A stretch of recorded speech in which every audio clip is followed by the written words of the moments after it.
Welcome to Finely Tuned. In each episode here, we're speaking with people who care about our built environment. This podcast is built by Gridium.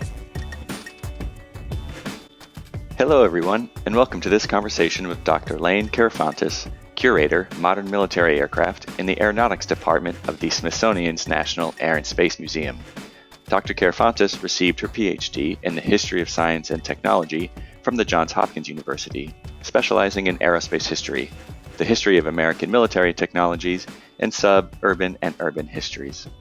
My name is Millen, and I'm with Gridium. Buildings use our software to fine-tune operations. Layne and I will be discussing a paper she co-authored with Daniel Volmar of Harvard University, titled Idiot-Proofing the Air Force, Human Factors Engineering and the Crisis of Systems Maintenance. It's such a pleasure to be speaking with you today, Dr. Karafantis. Well, thank you, Millen, and thank you for your interest in my work. I'm glad to be a part of what I'm seeing as a growing trend among scholars to consider maintenance of systems to the same extent that we investigate innovation. Yeah, same here. So let's get started with this question. And starting from the top, what is human factors engineering? So I think most people would be more familiar with the term ergonomics, which is sometimes used interchangeably with human factors engineering, particularly outside of the US. But there's something specific, I think, to human factors engineering as opposed to ergonomics, and that is ergonomics often makes people think of making machines or objects that are going to be more comfortable or user-friendly, whereas human factors engineering goes beyond that. Yes, it's a way of designing objects or spaces, like, say, a cockpit, with consideration taken to the pilot's body using anthropometric data. An example of this might be measuring the distance an arm can reach when subjected to various G-forces or something like that. But human factors engineering also considers how to make human-machine interaction more efficient, such as figuring out how much information a pilot could process at one time, which inserts a bit of psychology into the process. Human factors engineering it's highly interdisciplinary, and it integrates aspects of physiology, social and cognitive psychology, operations research, quite a few other fields. Okay, and I know that you've mentioned some examples like color coding connectors and fasteners. What are some others? So color coding is an easy way to make, and we'll stay with the cockpit example, an easy way to make a pilot's flying experience more efficient because those signals would quicken response time. But also uniform placement of pilot controls is a form of implementing human factors into the cockpit. Up through almost the Second World War, military aircraft, well, also commercial and private planes, but let's stick with the military. Military aircraft did not have uniform placement of controls, meaning dials, switches, and so on. So every time the pilot went into this new plane, they might find themselves having to learn an entirely new setup. Or, and this is where human factors becomes very important, the pilot might incorrectly assume that the controls are laid out in the way that they're familiar with, and that is how accidents happen. Yes. So actually the growing impetus for human factors is safety. And after World War II, the field grew due to the increasing number of complex safety critical or mission critical systems, particularly in aerospace. And these in turn had become more prevalent due to emerging technologies, namely anything involving nuclear energy or weapons, as well as computing systems that enabled far-flung operations that could be conducted in real time. Okay, so granted, color coding sounds simple, but I was surprised to learn about the role HFE played in the Damascus Incident. What happened here? Right, so for your listeners who don't know the story, in 1980 there was a broken arrow. That's what we call accidental events involving nuclear weapons. This broken arrow happened at a Titan missile silo on farmland near the little town of Damascus, which is about 50 miles north of Little Rock, Arkansas. These missiles, by the way, were operated by the Strategic Air Command within the Air Force. So the story goes, 2 enlisted maintenance workers were checking out a low pressure warning on a missile, and someone dropped a 9-pound socket from their socket wrench.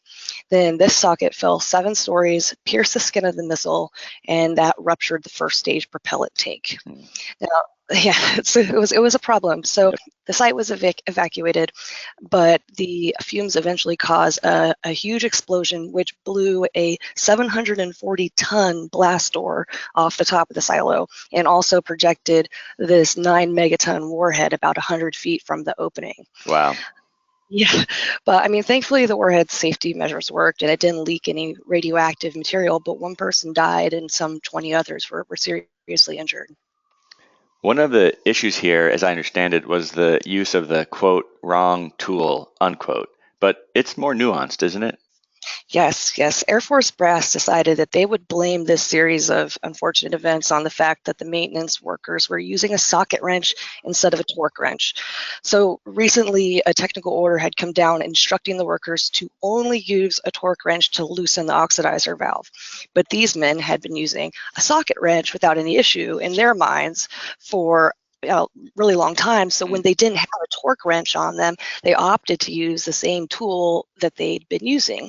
And really, I think the choice in tool is moot because the incident wasn't caused by the workers using the wrong tool. It was caused because they dropped the socket, right? And the order to use the torque wrench had nothing to do with the possibility of mishandling the socket in the socket wrench. So let's ratchet up a few levels. The interplay between headquarters management and on-site technicians also played a big role here. Isn't that right? And I think this is visible by the action taken against the techs and the action that was not taken against management. Yes, exactly. The Air Force really did scapegoat the little guys. They cited one man for dereliction of duty. Others were committed to mental hospitals, presumably for reasons related to morale, I think. And all the official reports squarely blamed the maintenance workers' supposed inability to use correct tools or their deviation from procedure. These were the reasons that they cited that the incident occurred. I mean, no one at SAC headquarters was fired, but I mean, they deserved blame. It wasn't just these workers' fault. I mean, the on-site maintenance team, in fact, had wanted to vent the fuel by opening the blast door, the one that eventually got blown off in the explosion, but headquarters immediately rejected their suggestion. And furthermore, in the larger picture, mid-ranking officers had already known that the Titan was troublesome to maintain. It's a very troublesome missile, and yet headquarters still blamed human error rather than assigning any blame to equipment.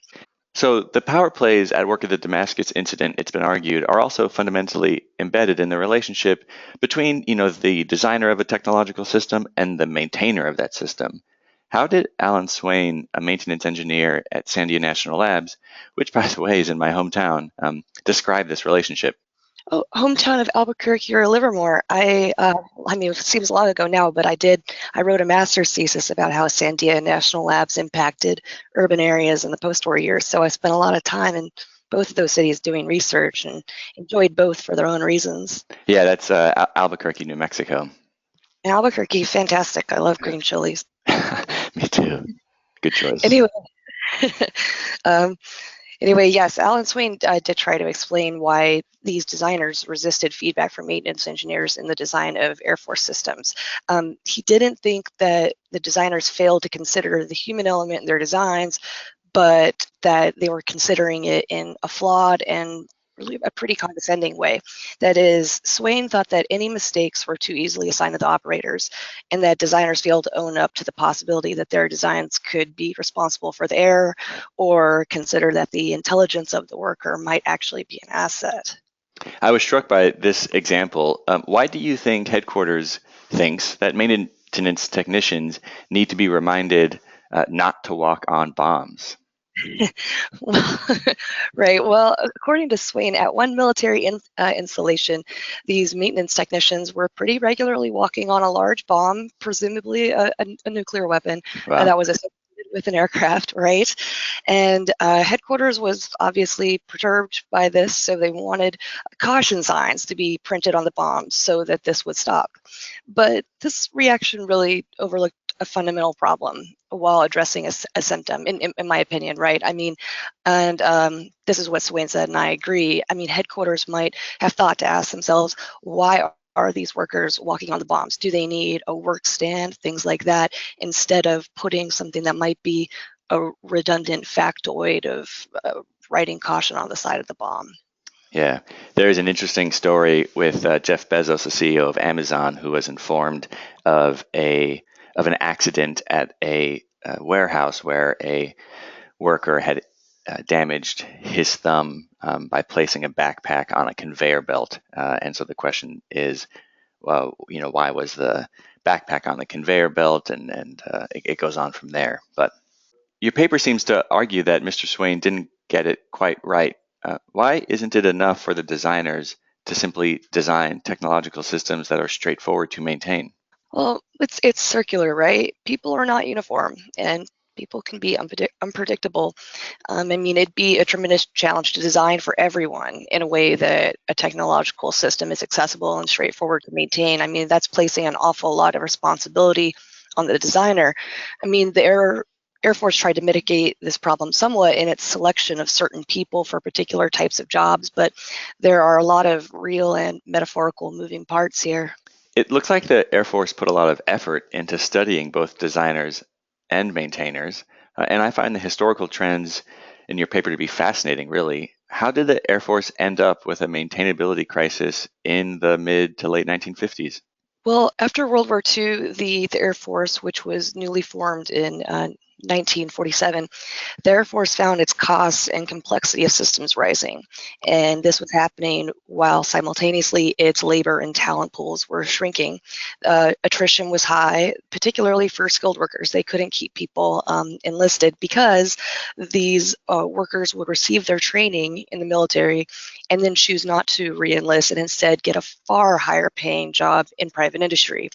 So between 1959 and 1961, the Air Force lost more than 18,000 workers who worked in maintenance specialties that it considered highly technical. Yeah, that is remarkable.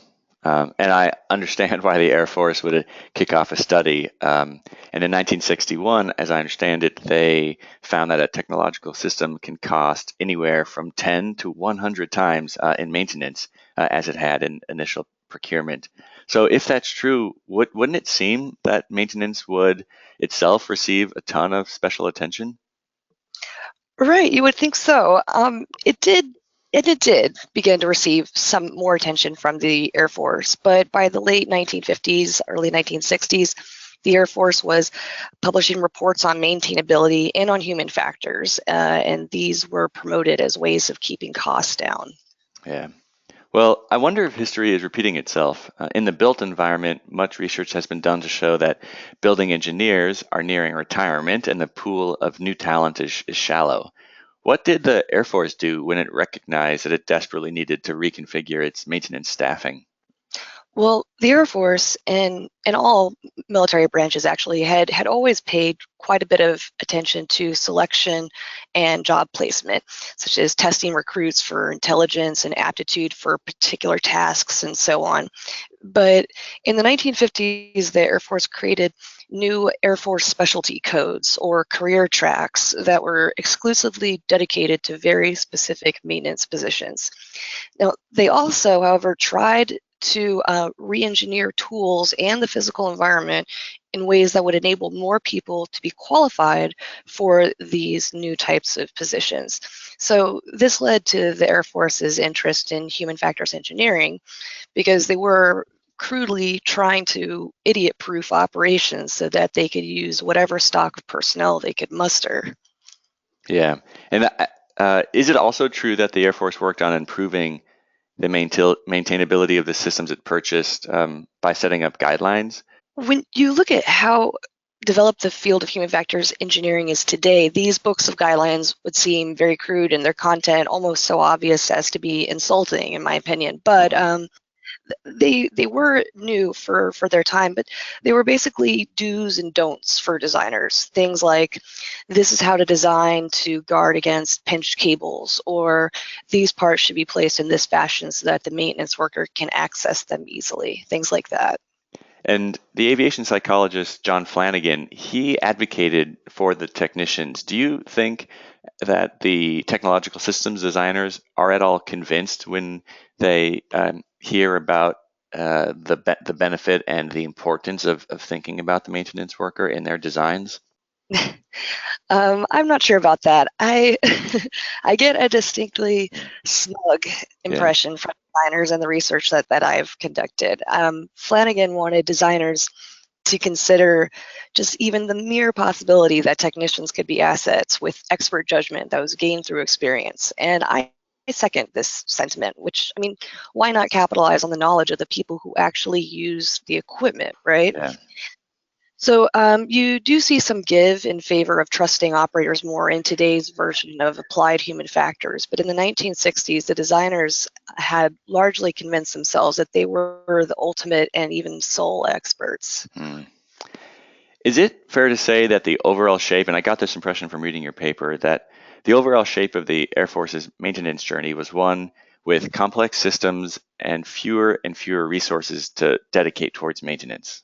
Yes, after World War II, the complexity of systems rose dramatically, and you didn't have the skilled workers that you needed in order to maintain um, most of many Air Force operations. So this was a time where they were trying to find ways to get around this problem, and that's how efforts such as commissioning studies for maintainability and human factors engineering came into play into the forefront for Air Force. Was the Air Force bashful about trying to get to a place where it needed fewer maintenance techs? No, they're pretty unabashedly willing to say we would prefer not to have as many workers and automate as much as possible.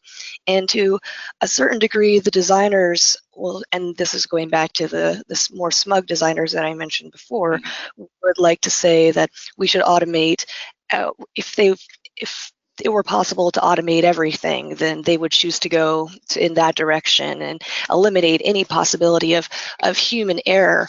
But what I think is problematic about that type of thinking is an automated system is designed by a human. So no matter, even if you have a completely automated system, you're always going to have an element of humanity within Mm. there and creativity and the opportunity for error. There could, I don't even want to get started on a list of errors that have occurred Right. due to automation, even within military systems. Right. And it doesn't look like we're ever, speaking of which, that we're ever quite done with this challenge. I just pulled from the recent headlines that the Navy and the Air Force are both currently struggling to resolve hypoxia problems in F-18 and F-35 fighter jets. And I was struck to read that Admiral Scott Swift, the Pacific Fleet commander, stated something along the lines of the complexity of aircraft human-machine interfaces and the unforgiving environment that they're operated in always intend to have issues between operations and human physiology. Are you surprised to hear the Pacific Fleet commander talk about this? Right, it's pretty bold to be making that admission. I find that part to be a little surprising, but the fact that we're always going to be having episodes that involve accidents or failed equipment or human error, or that certain interfaces are still needing to be perfected. I mean, I think those are just obviously things that are still under investigation and production through, especially within the military, trying to find new ways to mitigate error and to enable people to operate machines safely, including these jets. But no, not surprised that these are still ongoing concerns, but more surprised that he's willing to admit it. Yeah. And that interplay between human and machine design and maintenance is such a fascinating one. And Kim Stanley Robinson, one of my favorite science fiction novelists, wrote about a world where a spaceship managed by an artificial intelligence and equipped with versatile 3D printers might one day be capable of maintaining itself. Could you, Layne, ever imagine a world where an aircraft carrier or a stealth bomber or a space station might someday be capable of something like that? Right. I mean, there was a space station like that. It was called the Event Horizon. Yeah. No, Yeah, this is funny, and it reminds me that just recently here at the Smithsonian, we changed the name of our intranet to Skynet, and we're, that's true. We- you know, would they be able? Would you be able to have these machines that are capable of maintaining themselves? Sure. I mean, to to what extent do, but then it becomes more philosophical, at least from my perspective. To what extent do you want to have that automation? You have also kind of moral obligations to think about. Is this going to free people to do more, I don't know, highbrow acts, or would it maybe even take away that sort of, you mentioned Zen and the art of motorcycle maintenance, would this maybe even take away the Zen of conducting maintenance tasks that I think a lot of people, including myself, find? So possible, yes. But desirable, I'm really not so sure about that. Also, this reminds me of a discussion I've been having every once in a while with all these self-driving cars, and Mm. people have been asking me, "Do you think one day we'll be able to have a commercial airliner just have the plane fly itself?" Right. And I tell them, we do have that, but at least not with my generation and older. I don't think there's going to be that psychological buy-in where you're comfortable without having a pilot in the pilot seat. Yeah. There's something about having, even if it is a fully automated process, a person that is even just monitoring the situation. So there's a psychological component to automation that I think we're wrestling with a lot these days, and it's pretty interesting stuff. Well, that is a lot to think about. And I want to say I found this conversation quite interesting. Thank you so much, Dr. Karafantis, for taking the time today to chat with us. How you got it, Millen? It was my pleasure. Okay, that's a wrap. For more episodes, go to the Gridium blog online or subscribe to Finely Tuned wherever you get your podcasts. Thanks for listening.